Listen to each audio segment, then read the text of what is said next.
Welcome to fair media.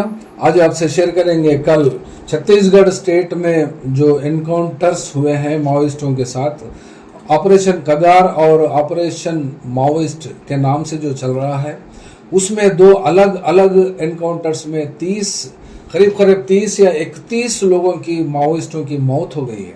और इस दो एनकाउंटर में एक एनकाउंटर 26 लोगों की मौत हुई है एक एनकाउंटर में, और दूसरे एनकाउंटर में 4 लोगों की मौत हो गई है। और पहला एनकाउंटर जो बताया जाता है वो बेंगलुरु पुलिस स्टेशन के लिमिट्स में आता है और बीजापुर दंतेवाड़ा के स्टेट बाउंड्रीज के आसपास इलाके में ये एनकाउंटर हुआ है। और इस एनकाउंटर में एक डीआरजी का जवान की भी मौत हो गई है। और दूसरी तरफ और एक जो एनकाउंटर हुआ है कांकेर और नारायणपुर बॉर्डर के एरियाज में जो एनकाउंटर हुआ है, उसमें 4 की मौत हुई है। ये 30 या 31 लोगों की बात मानी जाती है माओइस्टों की, और इसमें डीआरजी की मौत हो गई है। इस एनकाउंटर्स के ऊपर वहाँ के छत्तीसगढ़ के चीफ मिनिस्टर विष्णुदेव साई एक बहुत बड़ी जीत बताई एक प्रेस कॉन्फ्रेंस से एड्रेस करते हुए। और Amit Shah union home minister, उन्होंने अपने ट्विटर एक्स से ये सिक्योरिटी पर्सनल की बहुत बड़ी जीत बताई। लेकिन और एक साथ ही साथ एक बात ये भी कह रही हैं कि टेरर फ्री जंगल बनाने में ये लोगों की बड़ी जीत हो रही है। और टेरर फ्री को क्या टेरर से ही ख़त्म किया जाता है, ये बहुत बड़ा सवाल तो यहाँ पर उठता है। वो इसलिए कि हिंदुस्तान में जितने पार्टीज हैं और छत्तीसगढ़ में भी जो जितने पार्टीज हैं, उन पार्टियों की आवाज़ भी कहीं अलग से नहीं दिखती। अमित शाह और मोदी सरकार के जो ऑपरेशन कगार चलता है, उन सपोर्ट में ही ये हिंदुस्तान के पूरे पार्टियां रहने पर इनका जो ऑपरेशन कगार के नाम पर जो मौताएं होते हैं, एनकाउंटर्स होते हैं और माओइस्टों का कत्लेआम होता है, तो इसके ऊपर बात करने वाला तो हिंदुस्तान में ना ही कोई लीडर है और ना ही कोई एनजीओ है, ना ही कोई ह्यूमन राइट्स वाले हैं, ना ही कोई इसको हाई कोर्ट है या फिर सुप्रीम कोर्ट्स में चैलेंज करके इसको ये मानव हनन हो या फिर ह्यूमन राइट्स वायलेशन हो या फिर ट्राइबल्स के ऊपर एक हमला हो या फिर छत्तीसगढ़ में माओइस्टों के नाम पर और माओइस्टों को खत्म करना और माओइस्ट फ्री जंगल बनाना या फिर छत्तीसगढ़ बनाना या फिर इंडिया बनाना, ये तो इनका सिलसिला और ये मनसूबे में ये आगे बढ़ते चले जा रहे हैं। तकरीबन इस साल 2025 आज मार्च की 21 तारीख तक 100 लोग तक तो भी कम से कम मारे गए हैं इस एनकाउंटर्स में। लेकिन इस एनकाउंटर्स में क्या रियली माओइस्ट ही मारे जाते हैं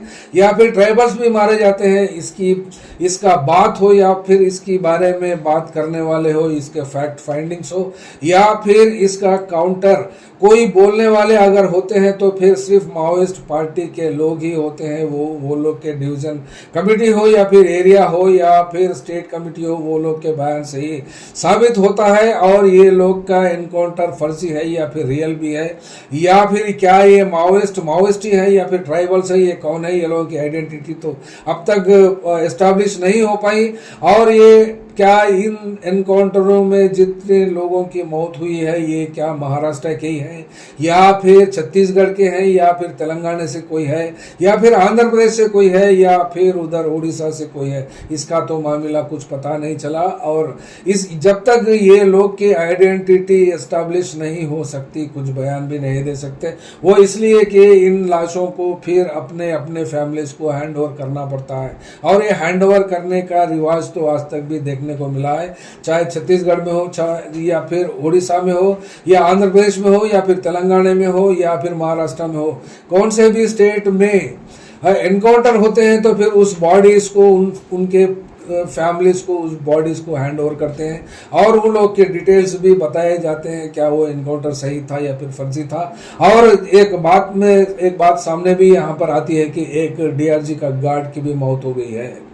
तो फिर ये ऑपरेशन कगार और ये ऑपरेशन टेरर मान सकते हैं या फिर कगार टेरर मान सकते हैं। कगार टेरर में क्या इंसानों को खत्म करना ही, हत्याएं करना ही एक स्टेट पुलिस का मामला होता है, पॉलिसी बनती है। और बीजेपी सरकार स्टेट में भी और सेंट्रल में भी होने के नाते ये लोग को कोई रोकने वाला नहीं है। और हिंदुस्तान में 50 पार्टीज होने के बावजूद भी ये मानव हनन, ये जंगल में जो एनकाउंटर्स का सिलसिला चलता है, इसको रोकने वाला तो फिल वक्त कोई नहीं है।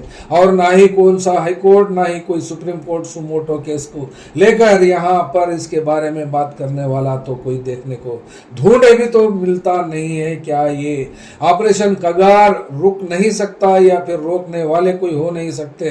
तो फिर इन माओइस्टों को एलिमिनेट करने की बात, या फिर माओइस्टों को एलिमिनेट करने का टारगेट जो 2026 मार्च 31 तक लगाया गया है, क्या ये एक बयान में अलग अलग कंट्रोवर्शियल आर्गुमेंट्स भी है और कंट्रोवर्शियल क्लेम्स भी है, और कहां तक ये सक्सेस होते हैं या फिर नहीं भी होते हैं, या फिर कम से कम कितने हजार लोगों की मौत होती है, ये तो बयान नहीं कर सकते, या फिर इसके बारे में कोई बता नहीं सकता। वो इसलिए कि जो ग्राउंड रियलिटी होती है, जो ग्राउंड रिपोर्ट होती है, ग्राउंड रियलिटी और रिपोर्ट में पुलिस ही और फील्ड में जो पार्टिसिपेट होते हैं वो लोग के बारे में ही बता सकते हैं। वो लोग ही बता सकते हैं कि इसका मामला क्या होता है और किस तरीके का होता है। तो इसके आईजी हो या फिर डीजीपी हो या फिर डीआईजी हो, आईजी ये रैंक के पुलिस ऑफिसर से इसका रियल पोजीशन और ग्राउंड रियलिटीज के बारे में बात कर सकते हैं।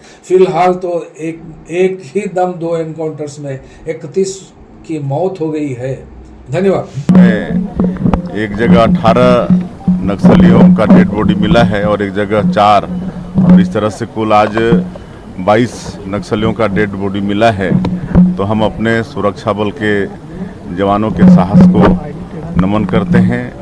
लगातार बहुत मजबूती के साथ वो लोग लड़ाई लड़ रहे हैं।